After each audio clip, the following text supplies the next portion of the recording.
enaltecido eres Dios, rompe tinieblas, brilla gloria.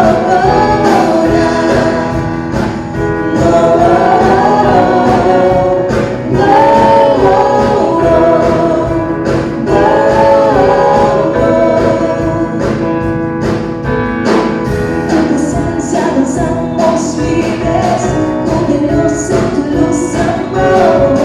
Llévanos mucho más profundo, pues somos hijos de Dios hoy. Oh Dios, siempre con nosotros, susurrando restauración. Hace nuestro ser morada tuya. Somos tu desencanto. Abre los cielos con poder, enaltecido eres Dios, rompe tinieblas, brilla gloria. Tu desencanto. Abre los cielos con poder, enaltecido eres Dios, rompe tinieblas, brilla gloria.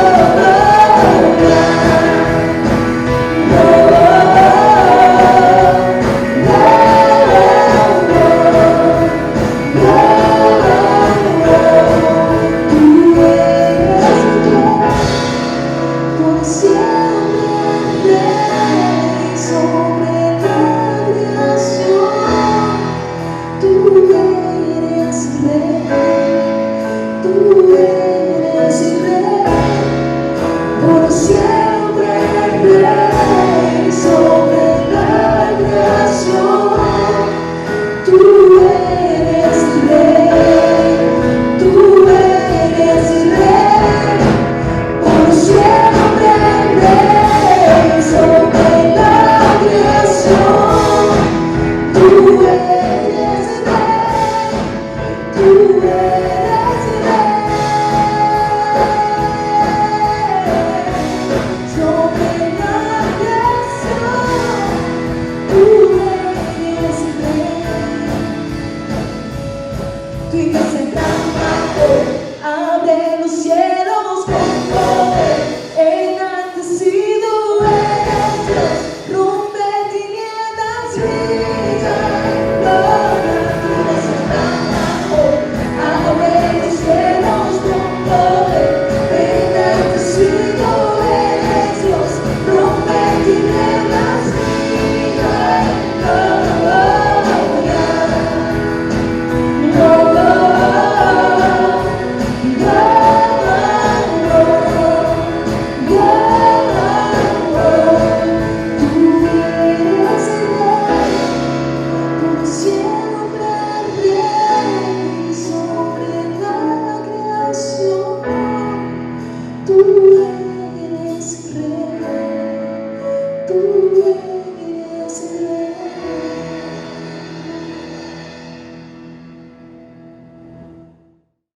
Saludos hermanos, quisiera compartir con ustedes en esta oportunidad y comentarles que existe entre nosotros, los seres humanos, los cristianos, una tendencia muy acentuada y marcada en resaltar muchas veces la fe que tenemos. Y qué bueno que podemos decir que tenemos fe en el Señor, pero es necesario que exista un equilibrio entre lo que es la fe que nosotros creemos, la fe que profesamos y las obras que nosotros realizamos. Debe haber un equilibrio. ¿Qué piensan los demás de nosotros? ¿Qué piensan los vecinos de mí? ¿Qué piensan los vecinos de usted? ¿Lo conocen porque es cristiano o somos agentes secretos cuando ni siquiera nuestros vecinos sospechan que podemos tener una fe redentora que es capaz de redimir la vida del contexto y simplemente nos quedamos puertas adentro diciendo, oh Señor, cuánta fe tengo? Pues en el libro de Santiago encontramos una enseñanza que seguramente le va a edificar, así como ha sido para mí de edificación, y quiero compartirla con ustedes en este momento.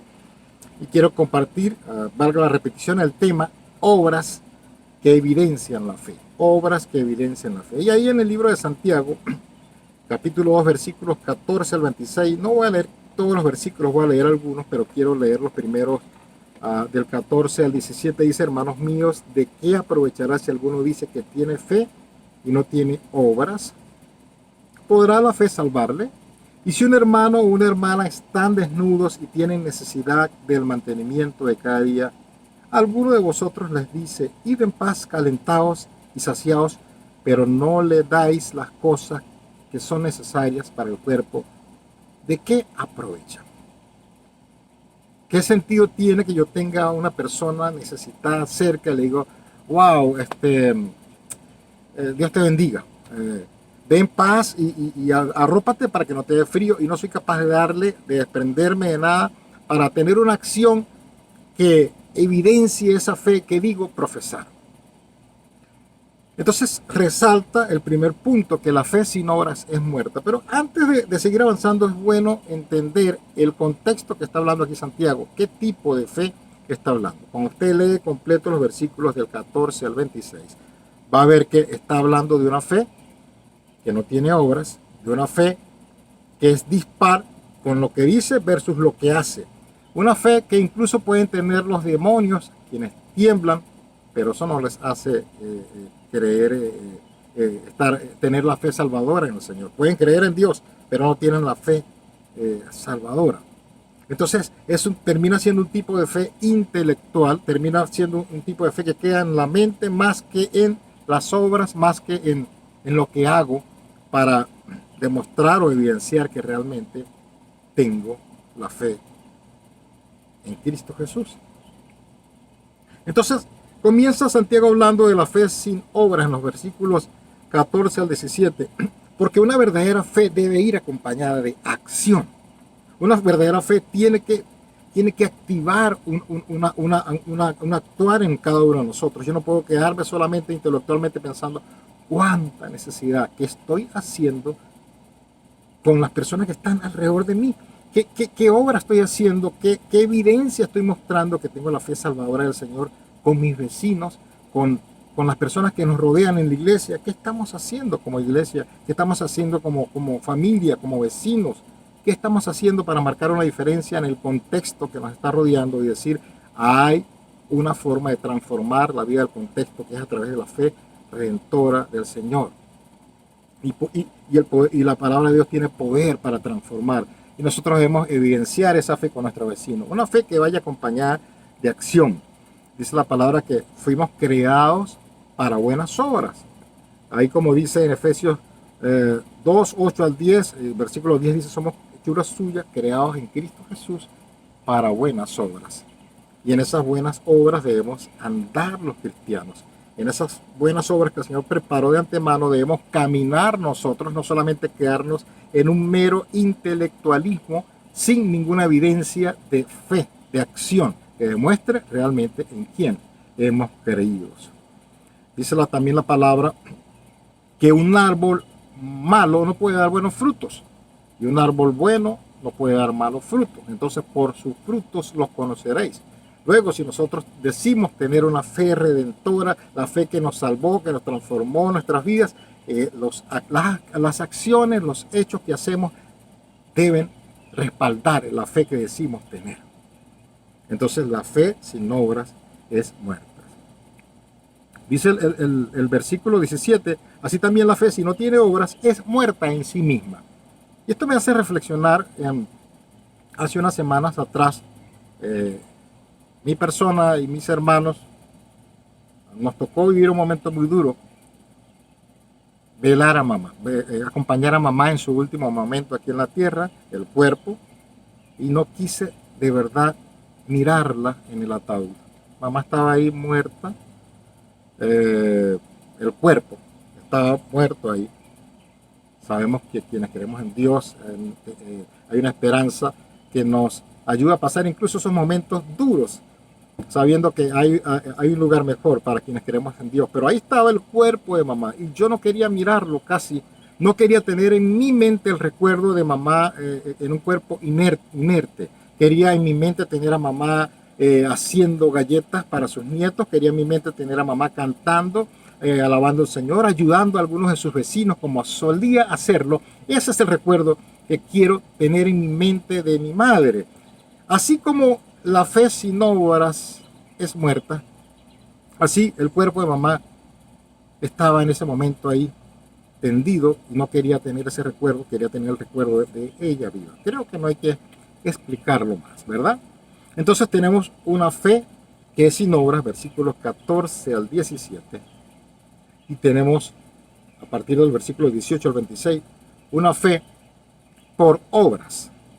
Y así dividimos esta palabra en dos puntos. La fe sin obras, esa fe que está muerta, que no tiene ninguna evidencia que la respalde para entender que es la fe salvadora, y la fe por obras.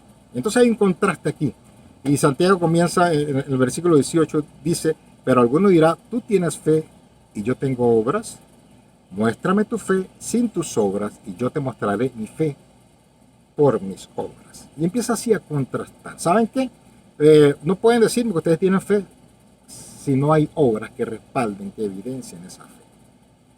No está contradiciendo ni está diciendo que la única manera de ser salvos es por fe. Simplemente está diciendo, esa fe que tú dices tener podrá salvarte. ¿Es esa una fe salvadora?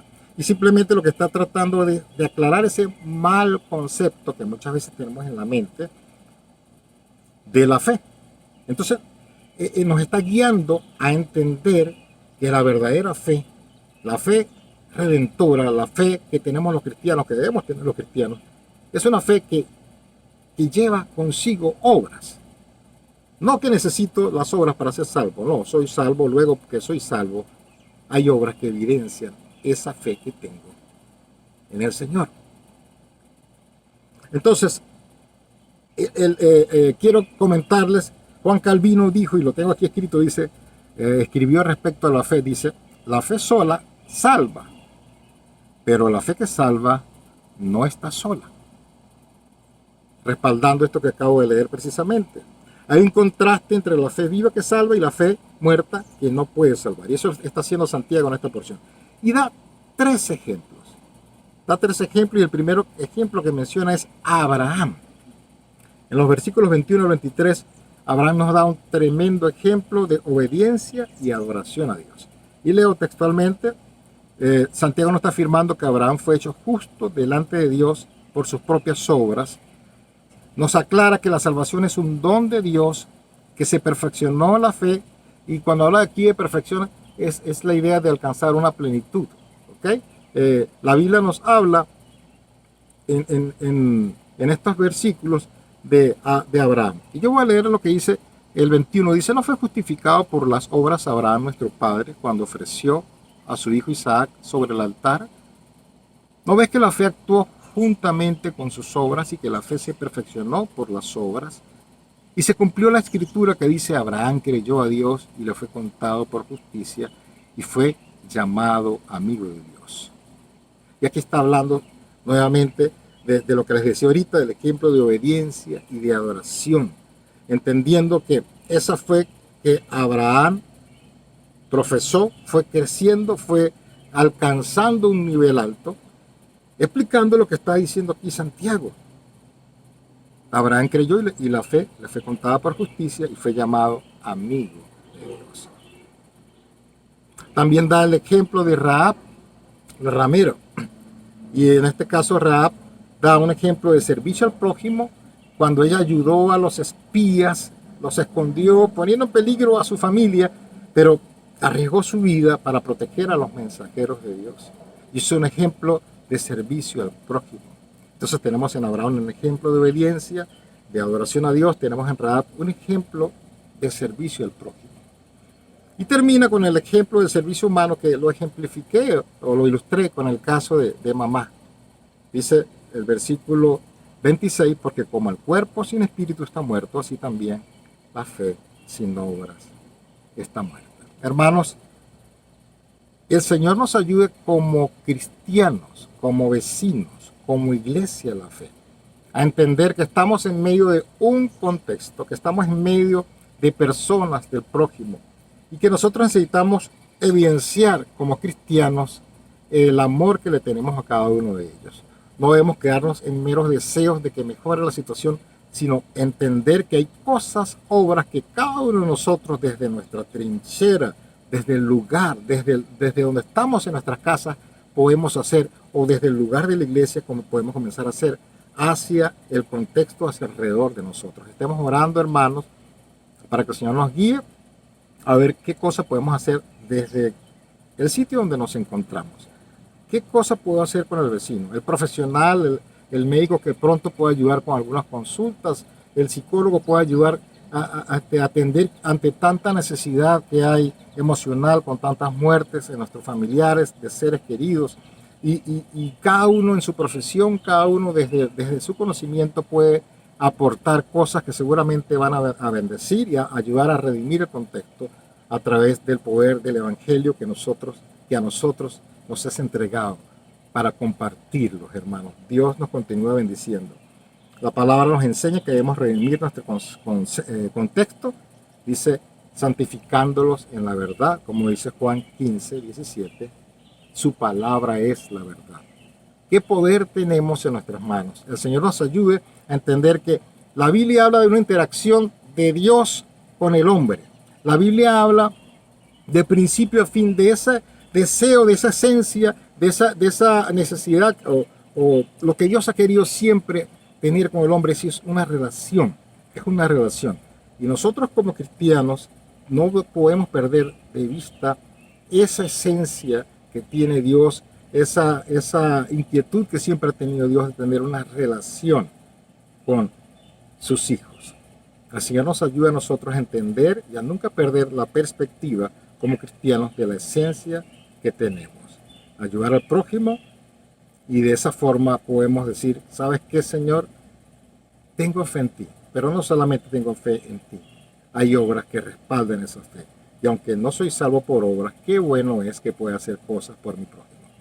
Dios les continúe bendiciendo y estemos orando para que el Señor nos ayude a hacer lo que nos manda la palabra. Dios les bendiga.